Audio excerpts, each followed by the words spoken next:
Welcome back, everybody. It's Dylan with Diaz for Sexy on the Defying All Odds podcast, and I have an awesome guest today. I keep running into amazing people, and this next guest I have is Andelina Storm. Thank you so much for coming.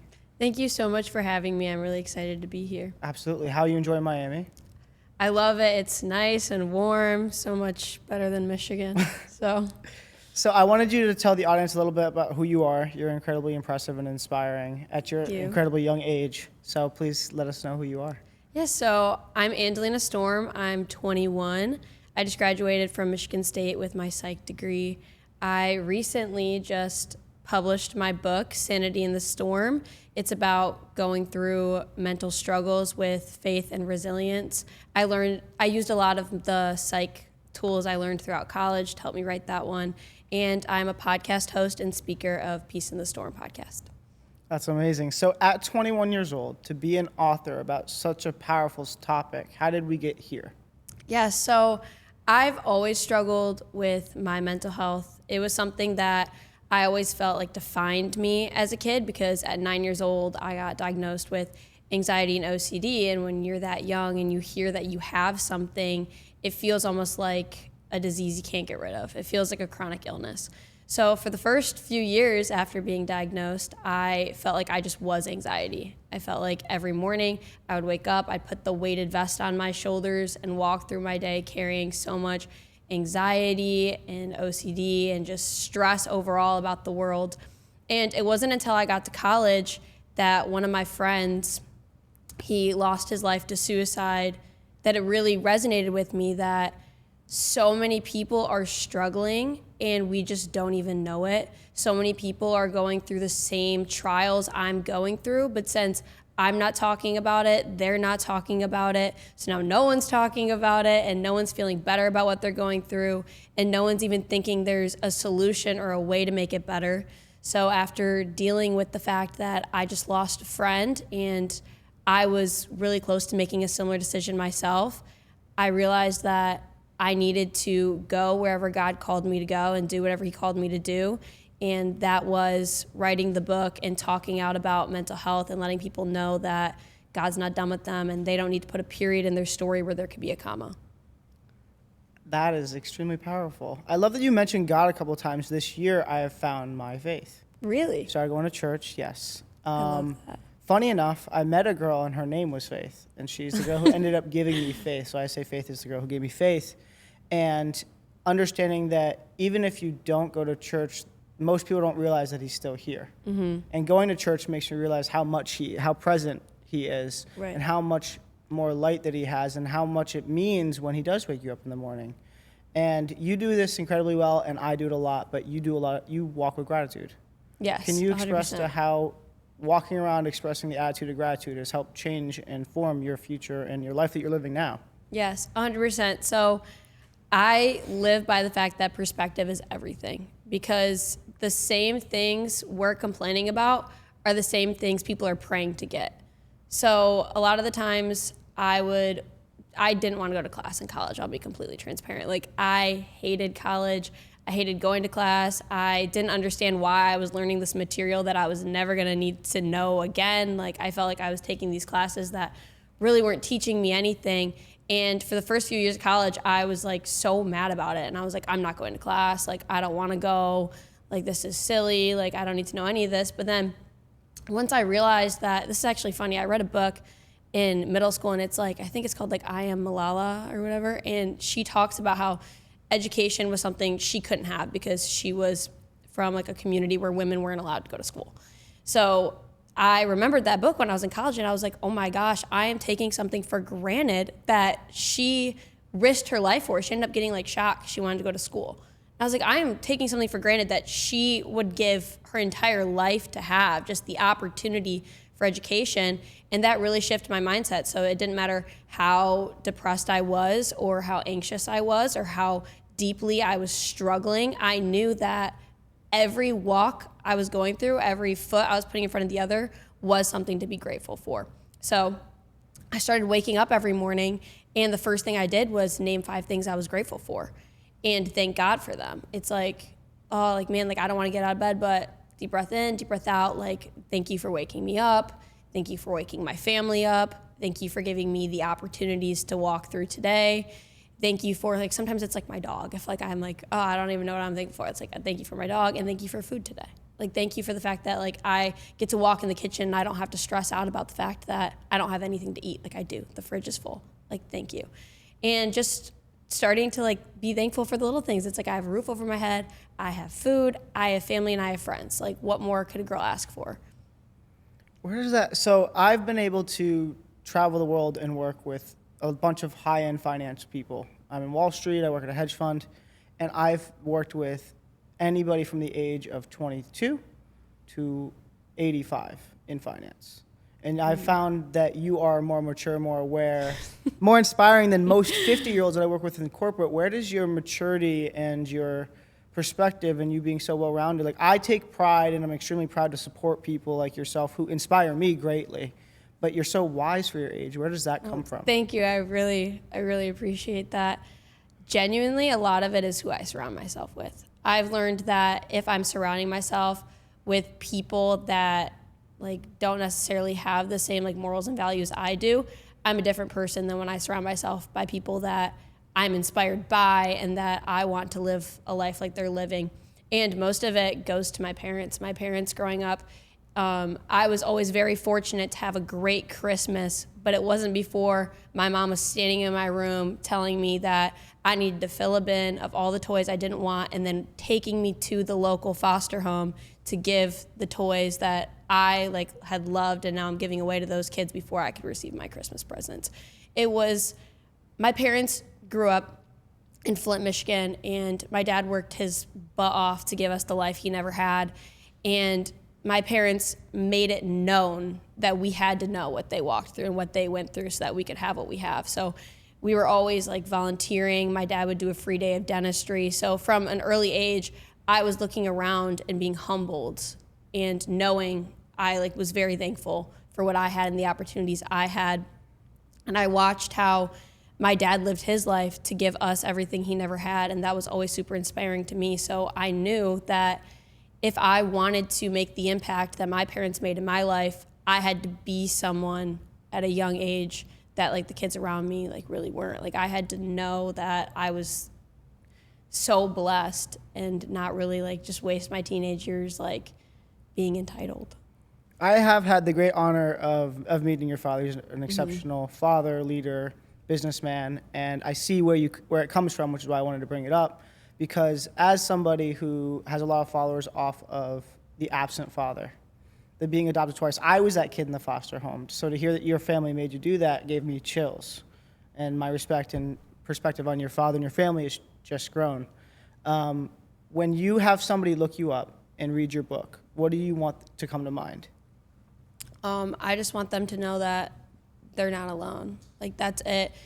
The book was always just if I could, like, it's funny, we were talking earlier how you were saying I just want to help one person. Like, that was the mindset with the book, because the reason I didn't write it earlier, like, I always knew I wanted to write a book, but I was so scared of failure. I was so scared in high school of people judging me and thinking I was, like, a loser because it didn't, like, blow up, like, day one, or didn't go anywhere. And I remember the perspective shift that it's like, no, if one person reads this and then makes the decision not to take their life, or realizes that mental health is a roller coaster and it's going to get better again. Like, I can't promise you're not going to get into another low point, but there will be a peak again and you will be feeling better.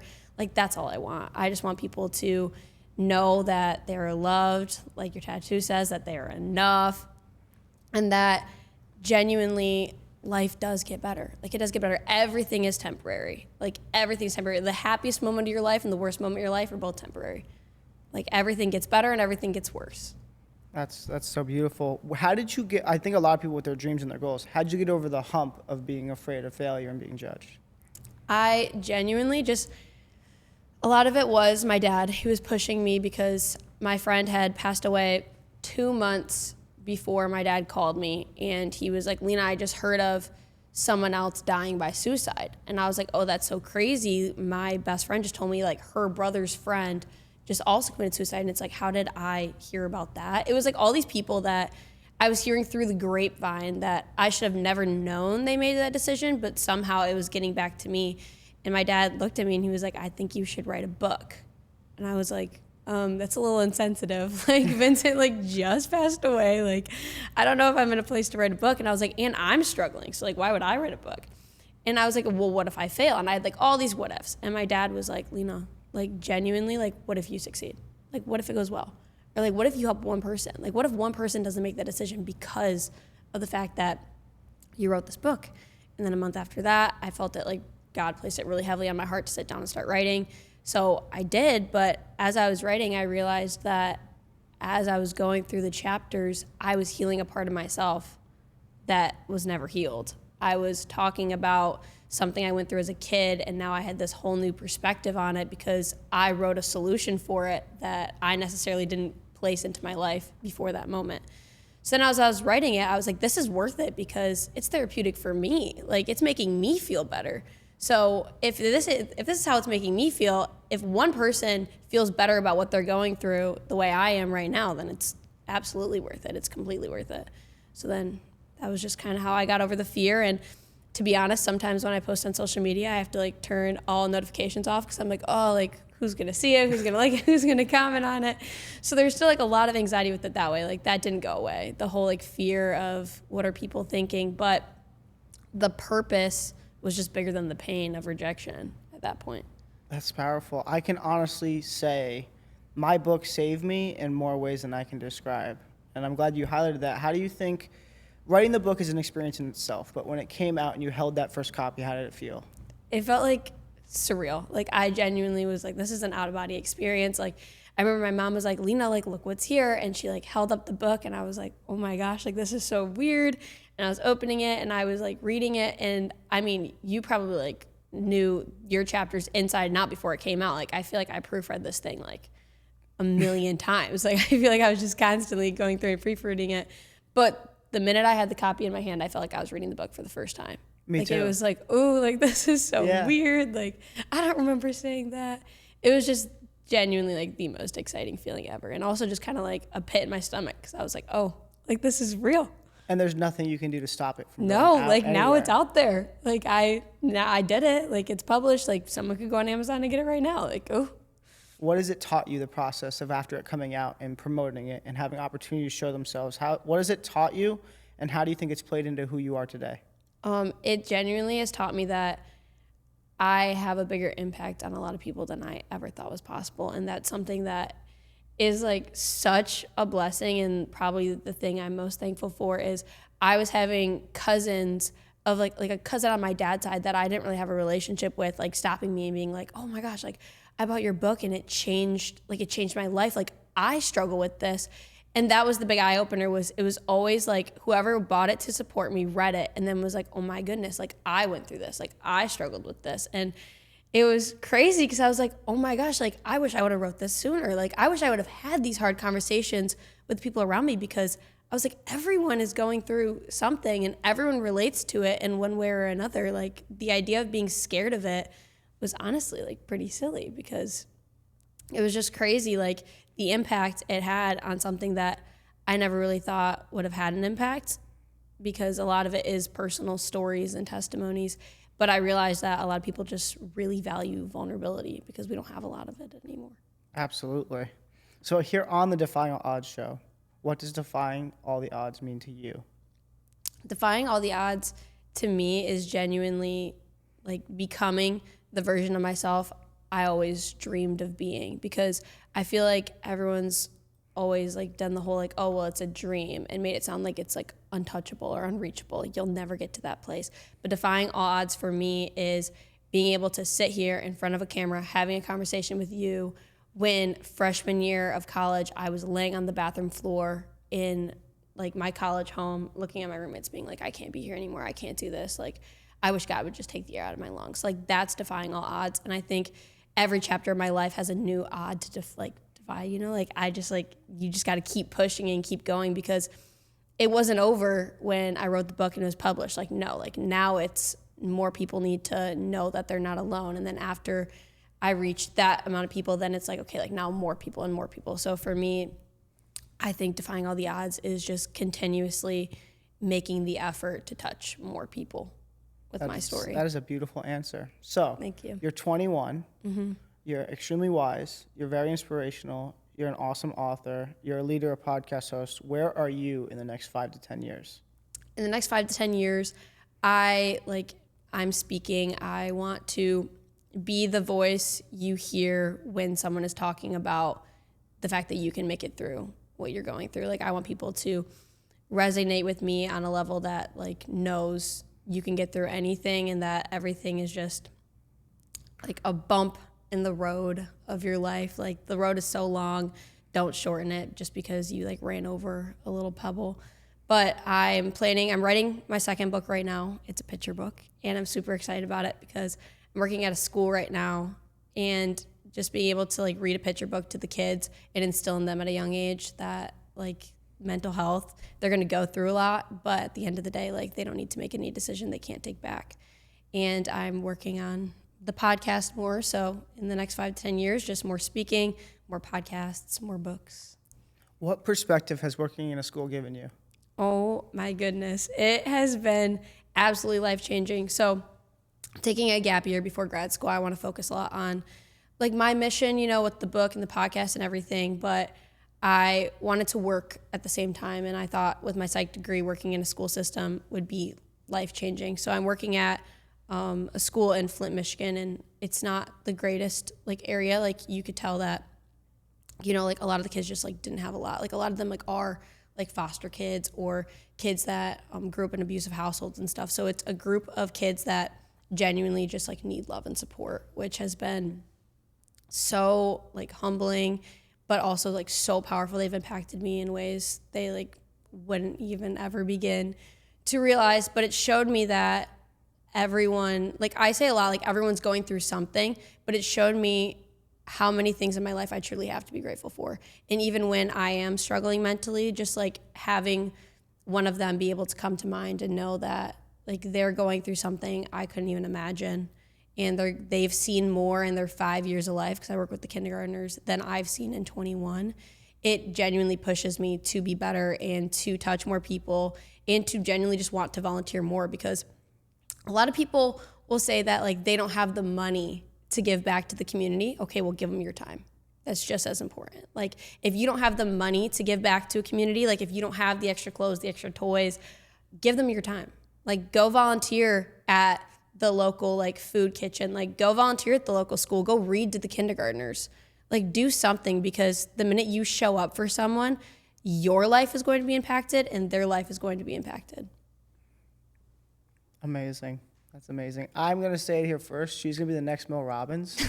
So when you guys all see it, I just predicted it. What is one thing you can leave our audience with that they can use for the rest of their lives? Just know that there's always going to be a storm. Like, when you think about, like, if you live in like Florida, like you guys still have like hurricanes, or if you live in Michigan, like we have like tornadoes or like severe thunderstorms. Like, there's always a storm, but at the end of every storm, things go calm, things go peaceful again, and then everyone just continues living the way they were living before the storm happened. So just know that whatever you're going through right now, no matter what it is, no matter how big it feels, eventually one day things are just going to go back to the way they were, and you're going to be better because of what you went through. Thank you so much for coming on my show. I can truly say that you me. are a light to this world, and you make the world a better and brighter place. So thank you so much for sitting down. I'm so excited to be able to witness your journey and be a part of your success, because I love watching people do well in what they should be doing in their purpose. To you guys are all beautiful. You guys are all capable. You guys are all more than enough, and I love you all, and there's nothing you can do about it. We'll see you on the next one. This is Dylan Smith of the Defying All Odds Show. Peace.